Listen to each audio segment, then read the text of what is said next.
유익한 건강 정보와 알기 쉬운 의학 상식을 알아보는 시간, 메디컬 플러스입니다. 자녀의 건강한 성장은 모든 부모의 한결같은 바람인데요. 하지만 학동기의 아동이 연간 4cm 이하의 성장 속도를 보이거나 키의 100분위가 변하는 경우 성장 장애를 의심할 수 있습니다.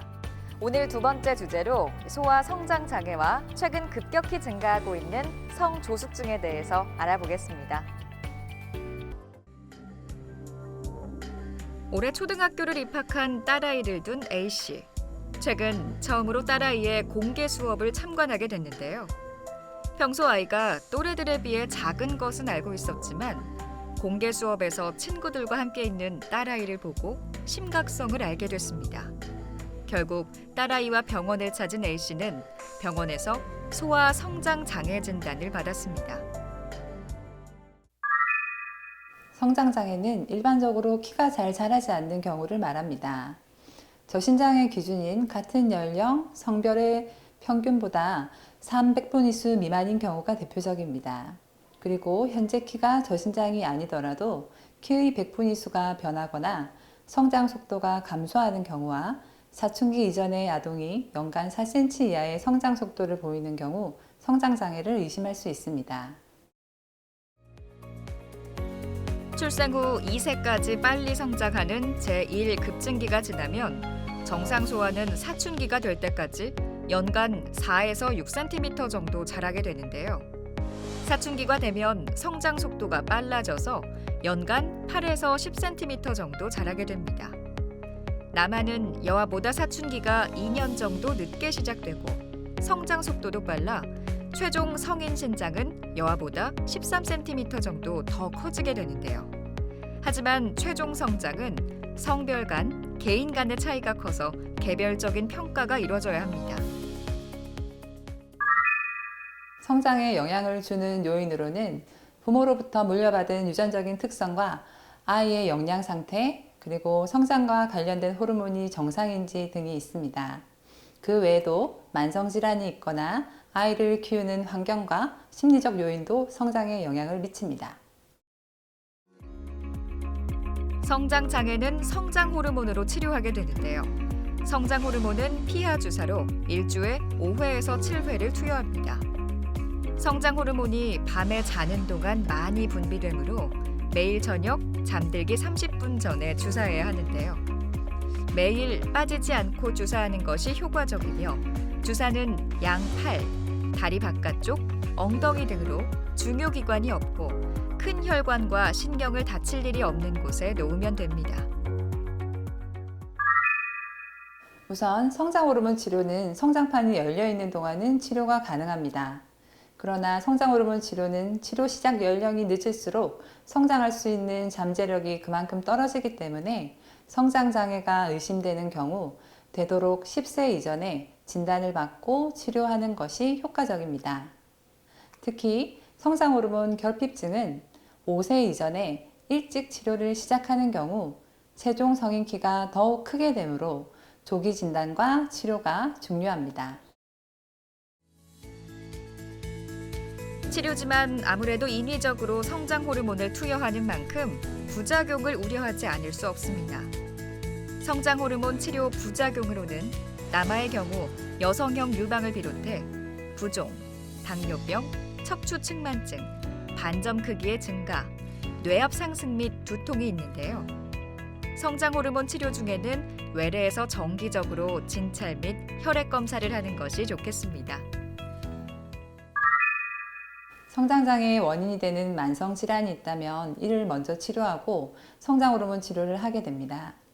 성장호르몬 치료는 주로 일주일에 6번, 잠자기 전에 집에서 주사하는 방법으로 성장판이 닫힐 때까지 진행이 되고 최소 2년 이상 치료할 것을 권장합니다. 국내에서 성장호르몬 치료가 보험으로 적용되는 질환은 성장호르몬 결핍증, 만성 신부전증, 터너 증후군, 프라다-윌리 증후군, 저출생 체중아, 누난 증후군 등이 있습니다. 아이 성장의 가장 중요한 지표가 되는 키. 부모는 자신의 아이가 작은 것보다는 조금 더 컸으면 하는 바람이 있는데요.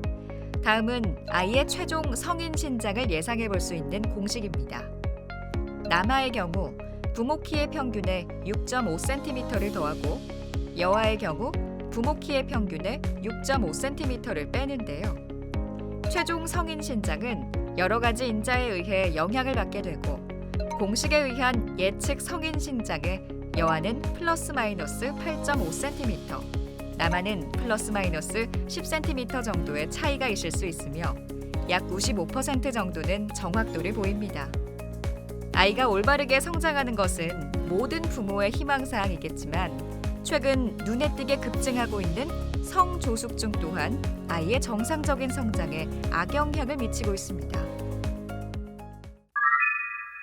성조숙증은 여아에서 만 8세 이전, 남아에서 만 9세 이전에 2차 성징이 시작되는 경우를 말합니다.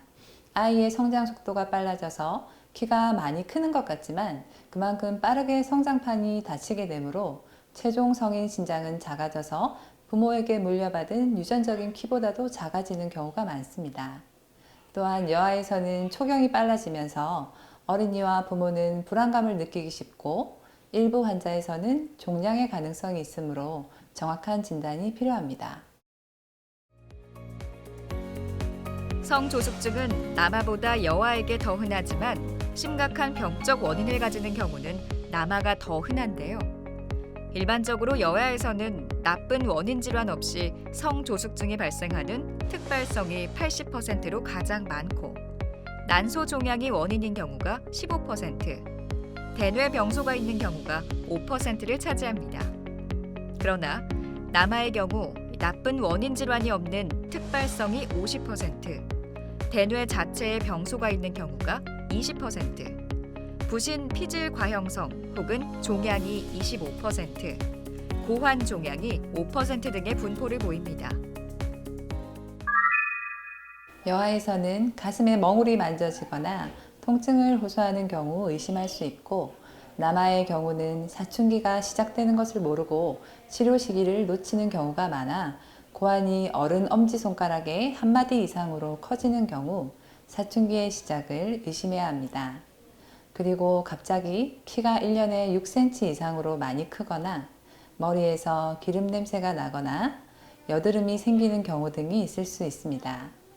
또한 부모나 형제 자매의 사춘기 시작 연령을 비교해 보는 것도 도움이 되는데 여아는 초경 연령을, 남아는 수염이 나기 시작한 시기를 참고하여 부모나 형제의 사춘기가 빨랐던 경우 여아는 만 9세 이전, 남아는 만 10세 이전에 소아내분비 전문의의 진료를 받을 것을 권유합니다. 성조숙증의 원인 질환이 있는 경우에는 원인 질환의 치료가 가장 중요한데요. 일반적으로 가장 흔한 원인 질환이 없는 성조숙증의 경우에는 모든 아이를 치료하는 것이 아니라 성인 키가 작을 것으로 예상되는 경우, 빠르게 진행하는 경우, 심리적인 문제를 일으킬 것 같은 경우에 치료를 하게 됩니다. 성조숙증은 사춘기 억제 호르몬으로 알려진 성선 자극 호르몬 방출 호르몬 작용제를 4주에 한 번씩 주사하여 사춘기의 진행을 늦추게 되는데 진단 시기의 연령이나 성장판의 연령 등에 따라 치료 기간이나 치료 효과가 다릅니다. 여기서 잠깐! 잘못된 의학 상식을 바로잡아 건강도 지키고 상식도 키우는 Yes or No. 부모가 키가 작은 가족성 저신장은 성장 호르몬 치료가 불가능한가요? No, 아닙니다. 가족성 저신장의 경우에 유전적인 키가 작은 편이지만 사춘기가 빨리 오는 경우 유전적인 키에도 도달하지 못하는 경우가 생깁니다. 이 환자들에게서 성장 평가는 중요하며 성장 호르몬 치료를 통해 키 성장에 도움이 될 수 있다고 하나 치료 효과는 개인마다 다릅니다. 잘못된 의학 상식 깨치기 Yes or No 두 번째. 초경을 늦출수록 키가 더 자랄 수 있는 건가요? 네, 상황에 따라 다를 수 있겠는데요. 성조숙증의 경우 조기에 진단하여 치료하는 경우 키가 더 자랄 수 있지만 정상적인 나이에 초경을 하는 경우는 초경을 지연시킨다고 해서 키가 더 자라지는 않습니다. 아이의 바른 성장을 위해서는 충분한 영양, 규칙적인 운동, 충분한 수면이 중요한데요. 영양은 편식하지 않고 골고루 먹어야 하며 운동은 무리한 자세 교정과 운동요법 등은 척추나 관절 주위의 인대에 손상을 줄 수도 있어 피해야 합니다. 여기에 성장 호르몬이 밤에 자는 동안에 많이 분비되기에 초중등 학생의 경우에 최소한 8시간 정도 충분히 자는 것이 좋겠습니다. 키가 작은 경우 놔두면 나중에 크겠지 하고 기다리다가 성장장애 치료 시기를 놓치고 2차 성징이 시작되었는데 이를 알지 못하고 키가 잘 큰다고 생각하고 성조숙증 치료 시기를 놓치는 경우를 종종 보게 됩니다.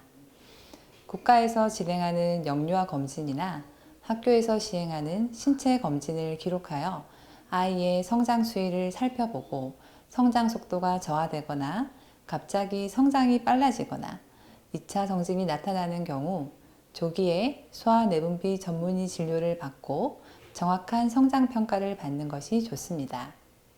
또한 한번 성장 상태를 평가받고 괜찮다고 생각하지 말고 주기적인 성장 평가를 받을 것을 권유합니다. 소아성장 장애의 기준이 되는 키는 자주 잴 필요는 없지만 급성장 시기에 있는 아이들의 경우 3개월에서 6개월마다 3번 정도를 측정해 평균을 냅니다.